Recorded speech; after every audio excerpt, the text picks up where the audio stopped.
I want to show you a drum groove, and then I will turn on and off my plugin while playing it back.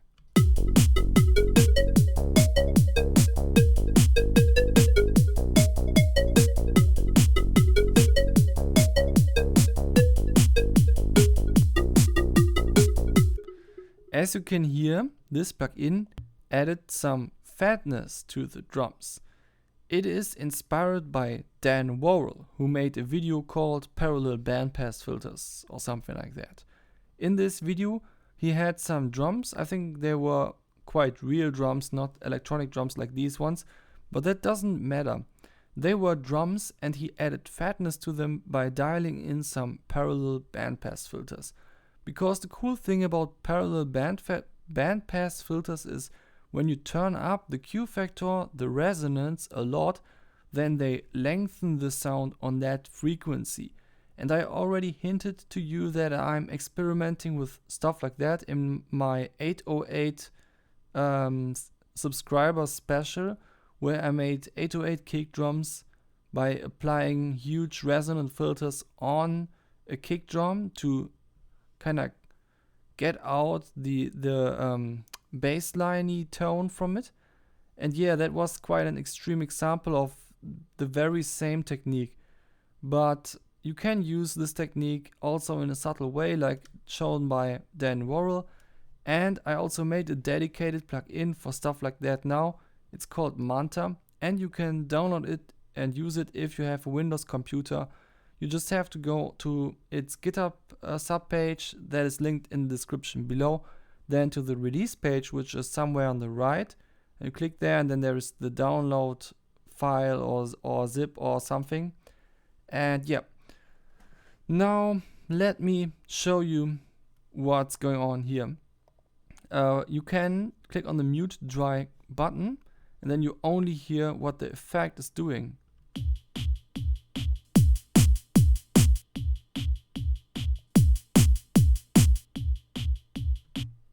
So you can hear that it's adding a little bit of low end, a little bit of the more bumpy part of the low end, and also a little bit of high end. I can turn on and off each individual filter by selecting them and then right clicking them, or by just hovering them and right clicking them, and that way you can hear the role of each filter here.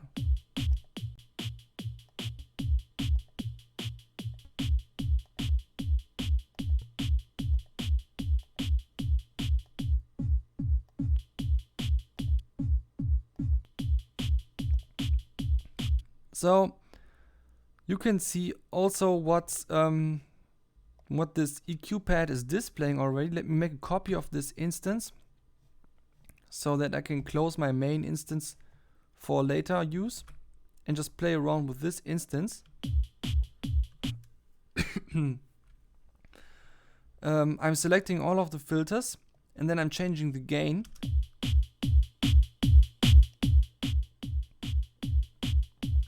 So as you can see, on the y-axis we have gain, on the x-axis we have pitch,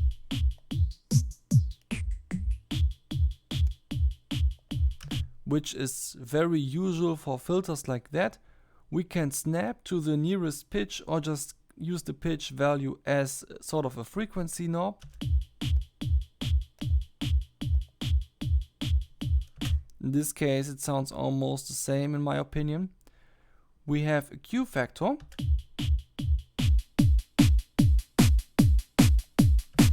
On the lower values it sounds more natural, but it also puts more of the entire signal in it, which might not be what you need. On the higher values, however, and these values go really high, I decided to put them up to 80 Q. They just resonate the filter and make it very long. And if that is not long enough, you can even change the slope by mouse wheeling on this thing.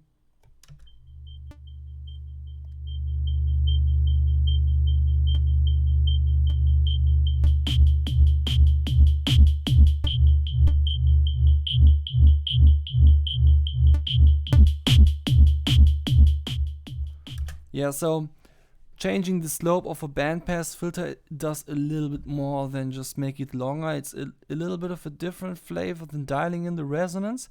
So you just have to play around with that. You can also mouse wheel on the filters themselves to change resonance. So that is implemented. Now the next feature that I have here is a feedback delay. And the cool thing about this feedback delay is for each of these lanes that are tuned to a specific frequency, this feedback delay is at all times also tuned to the same frequency. So this is essentially the same as if you took Rift Feedback Lite and set it to pitch mode and then selected the same pitch as you have here selected. B2 would it be now. But it's definitely more flexible when you have that entirely in the same plugin, because you might just spontaneously try a different pitch and then you don't want to jump to a different plugin to set that up again. So yeah. Also, in case you are modulating stuff here with the macros, it of course it makes sense to just have that all in the same plugin then. Double click to go back to default. Now you can give the feedback delay an offset, of course.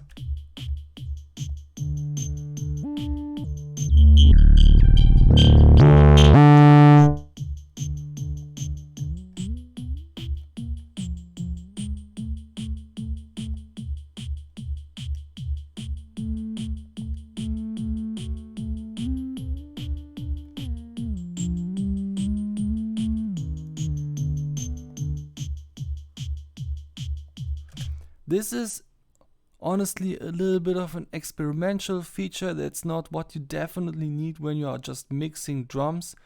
It can get out of hand quickly, but I just decided, hey, while I'm at it, I have these lanes that have a specific pitch, so why not just add even more effects that has something to do with pitch, you know? And that's also the same as with this phase distortion module here at the end. First of all, let me start with something simple. There is a formula parser here, and there I can type in a formula like cosine of x pi, which is a normal sine wave, cosine wave actually. Now I can dial in the phase distortion on this parameter. So phase distortion, in this case, I called it phase distortion, actually it's more like ring modulation, because there is another synthesizer playing in the background, and I'm multiplying the output of this synthesizer with, well, with its corresponding lane. And yeah, that's also at all times tuned to the same pitch as the filter, plus the offset that you are setting here, just like in the feedback delay.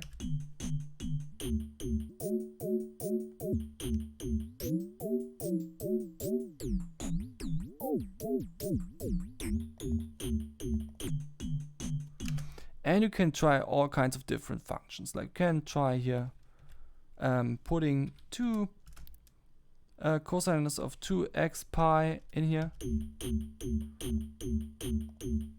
which sounds a bit like the octave thing. 3, 5, or just something entirely different, like a cosine of sine of x pi. Yeah, why not? You have to get creative with that. Or maybe a tanh of 2x pi of x or so. Yeah, why not? If that gets too gnarly, you can dial in some windowing function and then let it render again. Still a little bit gnarly in my opinion.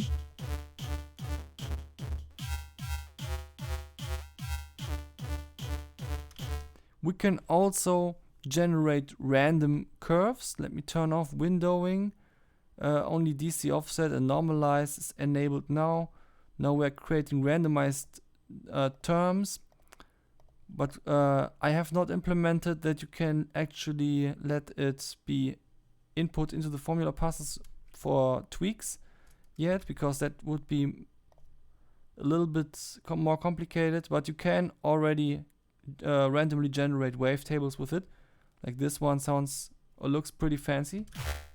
Oh yeah, actually sounds pretty cool. But I think that this feature will mostly be used in other contexts than drum mixing, because it's a little bit over the top. And yeah, I just trust the sound designers to come up with a cool way to use that. Also, there is a heat parameter, which is just a basic saturation thing.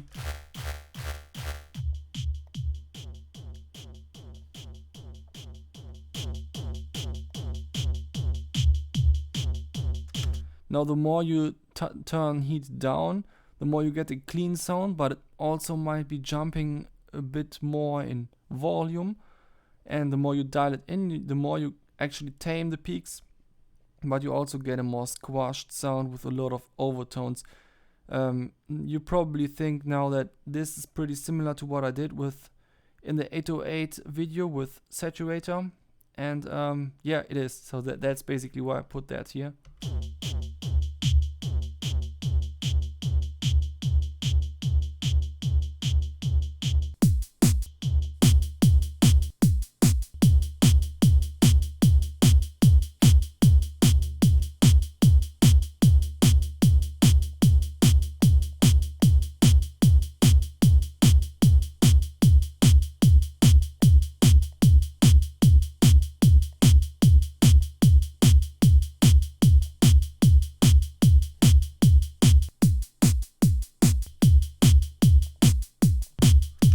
What I always find very fascinating myself, even though I have made this myself, and it's, you know, you should not talk so much about yourself, but I keep getting surprised by how natural this sounds. I often turn off the effect after I've heard it for a while, and I'm just getting surprised at how much of the sound came from the effect instead of the pure signal.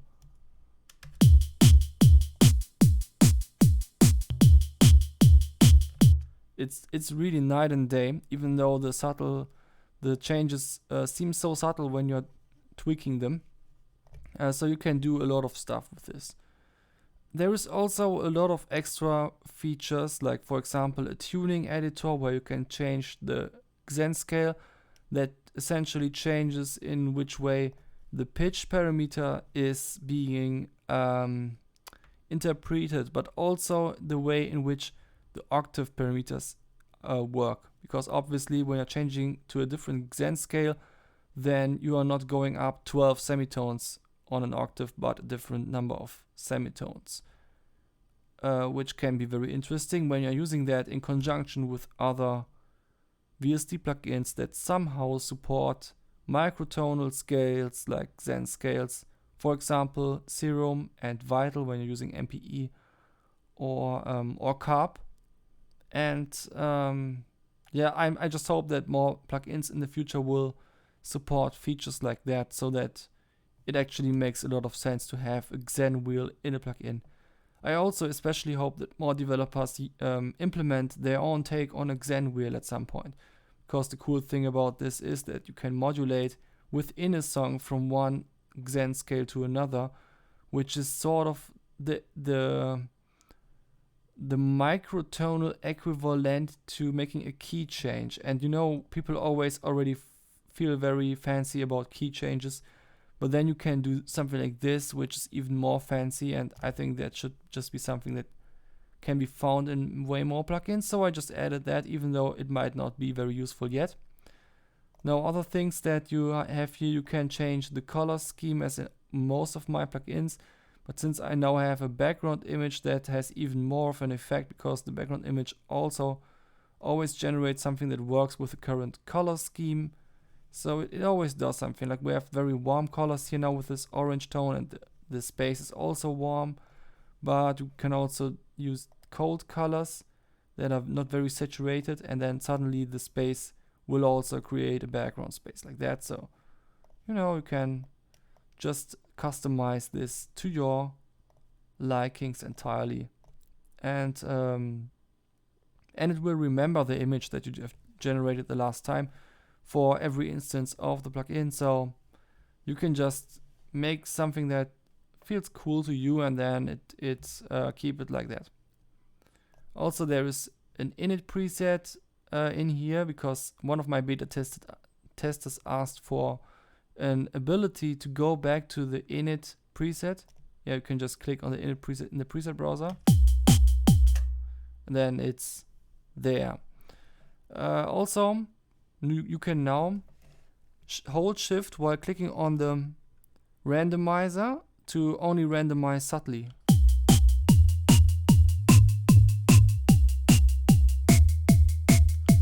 Because one of my beta testers experimented with the randomizer a lot and found it quite annoying that there are so many settings where you are just where your ears are just blasted off massively. Also, none of my beta testers found out that you can log a parameter by right clicking on it. So I decided that there must be a better way to do that, and I added a little log button to every parameter. So knobs as well as buttons. So you can log parameters from being affected from the randomizer, and then you can actually randomize the entire thing and still get somehow quite reasonable results.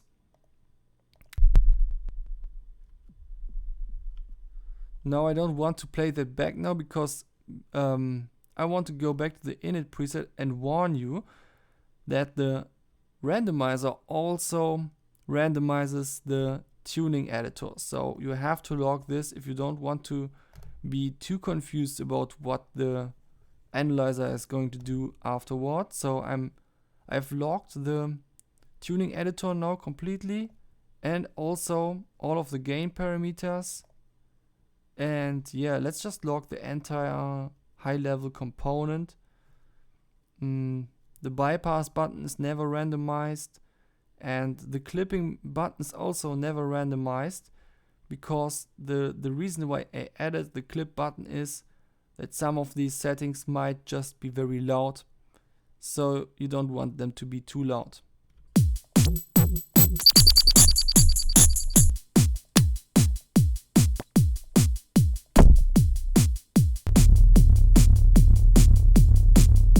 Techno rumble.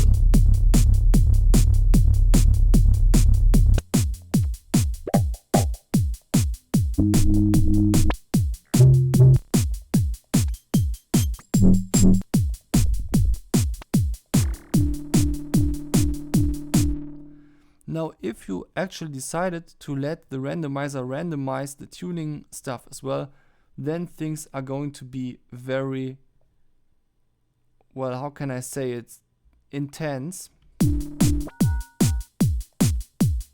Like, what is that?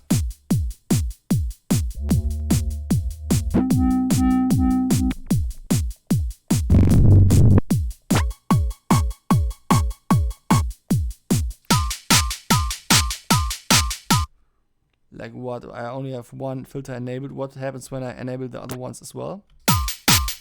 Okay, I didn't want to know.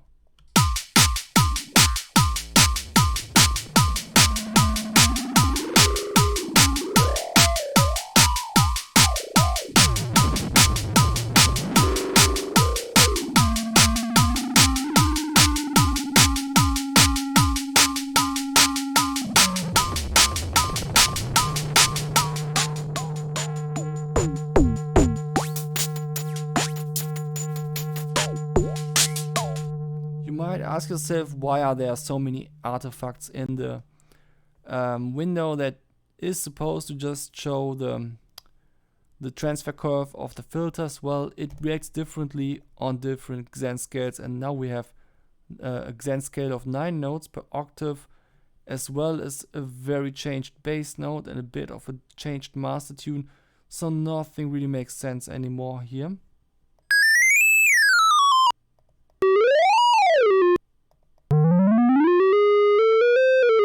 Now you can always test the Xen scale here without playing back your music. Just clicking on the screen on-screen keyboard and holding.